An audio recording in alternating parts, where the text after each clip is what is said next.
Good morning dear students. कैसे हैं आप लोग। आज हम लोग वही जो पिछले वाला जो हम लोग क्लास का जो लेफ्ट किए थे, आई थिंक जो हम लोगों का कंजर्विंग आवर एनवायरनमेंट चल रहा था, उसको हम लोग देख रहे थे, उन लोग उसको हम लोग समझ रहे थे। पर्यावरण को कैसे बचाया जाए, पर्यावरण को नष्ट होने से कैसे बचाया जाए, उस पर हम लोग जो है वो चर्चा कर रहे थे, उस पर डिस्कस कर रहे थे। तो इसमें हम लोगों ने सबसे पहले तो एनवायरनमेंट के डेफिनेशंस के बारे में पढ़ा, और उसके बाद फिर हम लोगों ने पर्यावरण को नुकसान पहुंचाने वाले जो नेगेटिव पॉइंट्स थे उनको भी पढ़ा था। पॉल्यूशन के बारे में, मृदा प्रदूषण, लैंड पॉल्यूशन कैसे हो रहा है, एयर पॉल्यूशन कैसे हो रहा है, और वाटर पॉल्यूशन कैसे हो रहा है। इसके बाद हम लोगों ने डिफॉरेस्टेशंस को भी पढ़ा। ये भी एक बहुत ही बड़ा कारण है, बड़ा कॉज है। Deforestation means recklessly cutting down of trees and for using of agricultural field and for set up the industries or factories। यानी कि अगर हम अंधाधुंध लकड़ियों पेड़ों को काटते हैं और उसे एक मैदान में चेंज कर देते हैं और वहाँ पर हम लोग उस पर खेती करते हैं, तो आई थिंक ये डिफॉरेस्टेशन कहलाता है। और ये डिफॉरेस्टेशन से आपको लगता है कि कुछ नहीं होता है, ऐसी बात नहीं है। डिफॉरेस्टेशन से एनवायरनमेंट को काफ़ी नुकसान पहुंच रहा है। उसके कारण भी हम लोगों ने पढ़े थे। क्या कारण पढ़े थे?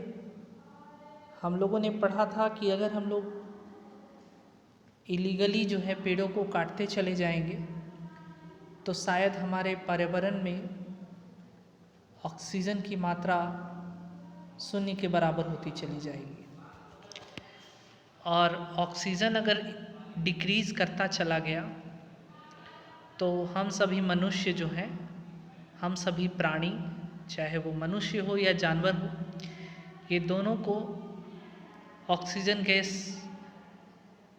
नहीं मिल पाएगा और अंततः हमारी भी मृत्यु हो जाएगी। क्योंकि पर्यावरण में कार्बन डाइऑक्साइड गैस और ऑक्सीजन गैस, ये दोनों का मेंटेनेंस या बैलेंस होना बहुत ही ज़्यादा इम्पॉर्टेंट है। अगर ये दोनों चीज़ें मेंटेन होकर के, बैलेंस होकर के नहीं चलेगी तो शायद हमारा पर्यावरण नष्ट हो सकता है, बर्बाद हो सकता है। और उसमें पर्यावरण के हम सभी अंग हैं, हम सभी ह्यूमन एनवायरनमेंट है, ह्यूमन मेड या मैन मेड इन्वायरमेंट, हम सबों को नुकसान पहुंचेगा। क्योंकि जो कार्बन डाइऑक्साइड गैस हम लोग छोड़ेंगे, उसी कार्बन डाइऑक्साइड गैस को हम लोगों को लेना पड़ जाएगा, और जिससे हमें कई तरह की बीमारियों का सामना करना पड़ सकता है। यानी कि ये आप समझ लीजिए मोटे तौर पर कि जो है डिफॉरेस्टेशन एक नेगेटिव पॉइंट्स है, और इससे पर्यावरण को काफ़ी नुकसान पहुंचता है। इसीलिए आज सरकार क्या कर रही है, पेड़ों को डिफॉरेस्टेट होने से बचा रही है। डिफॉरेस्टेशन जो है, डिफॉरेस्टेशन होने से उसको बचा रही है। मतलब अगर पेड़ कट रहे हैं तो उससे काफ़ी नुकसान पहुंच रहा है डिफॉरेस्टेशन होने से। क्योंकि पेड़ें क्या कर रही हैं कि पेड़ें जो हैं वो मिट्टी को होल्ड करके रखती हैं। पेड़ जो होता है वो मिट्टी को होल्ड करके रखती है, जिससे कि जो टॉप लेयर सॉइल का होता है, मिट्टी का जो ऊपर वाला जो परत होता है, वो बिल्कुल ताज़ा और साफ बना हुआ रहता है, उपजाऊ बन जाता है। और उसमें पानी की मात्रा भी बनी हुई होती है, तो हम लोग कोई भी अगर क्रॉप्स को वहाँ पर ग्रो करना चाहेंगे वो तुरंत ग्रो हो जाता है। सेकेंड पॉइंट कहता है कि पेड़ों से हमें लाभ ये है कि पेड़ों से वर्षा होती है, पेड़ों के कारण बादल का निर्माण होता है, क्लाउड का फॉर्मेशन होता है। तो जब अगर हम लोग पेड़ों को ही काट देंगे तो क्लाउड का फॉर्मेशन कहाँ से होगा, और जब क्लाउड का फॉर्मेशन नहीं होगा तो रेन नहीं होगा, और वह जो जगह है, वह जो क्षेत्र है वो सूखा हो जाएगा, ड्रॉट हो जाएगा, ड्रायर हो जाएगा, जो ड्रायर जोन में आ जाएगा। ठीक है। कहता है कि सिर्फ हमारे भारत देश में डिफॉरेस्टेशन नहीं हो रहा है, ये पूरे वर्ल्ड में हो रहा है। तो पूरे वर्ल्ड का एनवायरनमेंट यानी पूरा हमारा पृथ्वी जो है उस पर कार्बन डाइऑक्साइड गैस की मात्रा बढ़ते जा रही है, और इससे बहुत सारे प्रभाव हमारे पृथ्वी पर देखने को मिल सकते हैं। जैसे एक प्रभाव जो ठीक आपके नीचे ग्लोबल वार्मिंग में दिया हुआ है, तो अगर हम ग्लोबल वार्मिंग को देखेंगे तो इससे हम लोग समझ सकते हैं।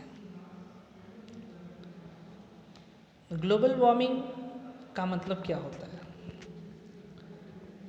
Carbon dioxide, as we have learned, is one of the important gas present in the atmosphere. Carbon dioxide gas एक ऐसी गैस है जो एटमॉस्फेयर में यानी वातावरण में मौजूद होने वाला एक इम्पॉर्टेंट गैस में से एक है, महत्वपूर्ण गैस है। अगर कार्बन डाइऑक्साइड गैस नहीं होगा तो पेड़ें जिंदा नहीं रहेंगी, क्योंकि पेड़ों को कार्बन डाइऑक्साइड गैस लेना रहता है। तो carbon dioxide gas is the important gas which are taken by the plants.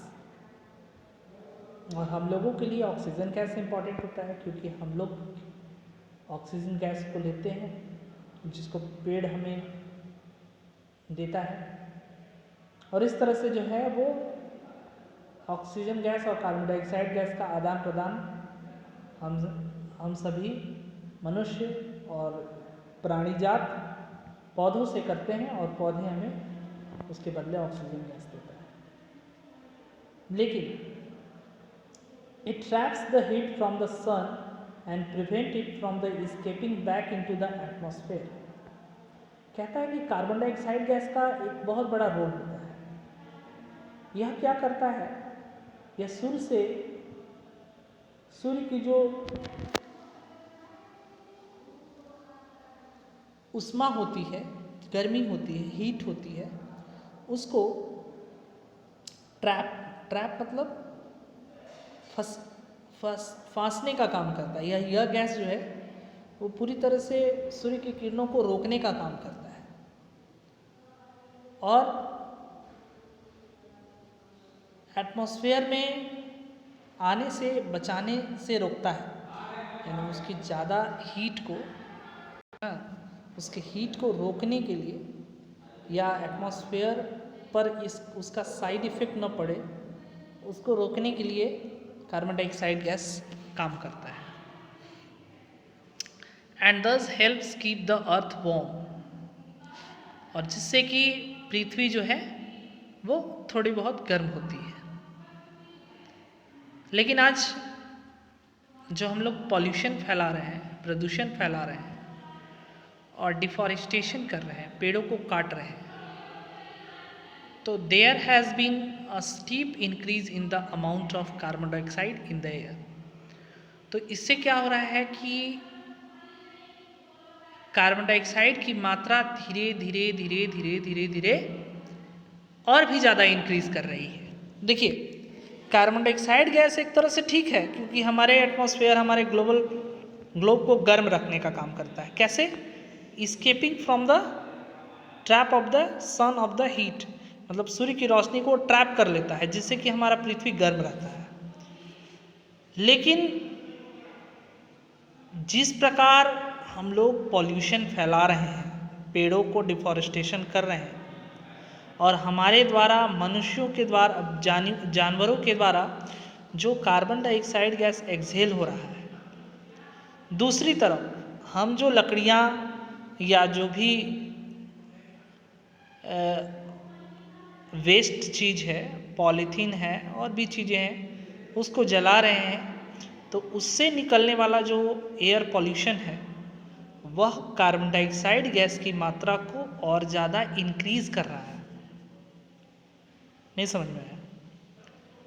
यानी कि increase in the the increase in the carbon dioxide, the increase in the carbon dioxide in the Earth's atmosphere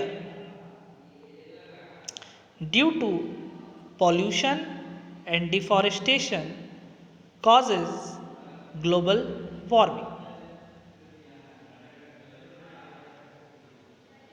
This result different causes in the earth. यानी overall अगर हम लोग global warming के बारे में समझें तो global warming means in steep increase in the amount of carbon dioxide in the atmosphere, ठीक है, which increase the temperature of the earth. This phenomenon is called global warming. देखिए ग्लोबल वार्मिंग का यहाँ पर आपको यहाँ पर छिपा हुआ है, यहाँ पर डेफिनेशन छुपा हुआ है. तो जैसे रिजल्ट ऑफ ग्लोबल वार्मिंग है, इसको समझेंगे.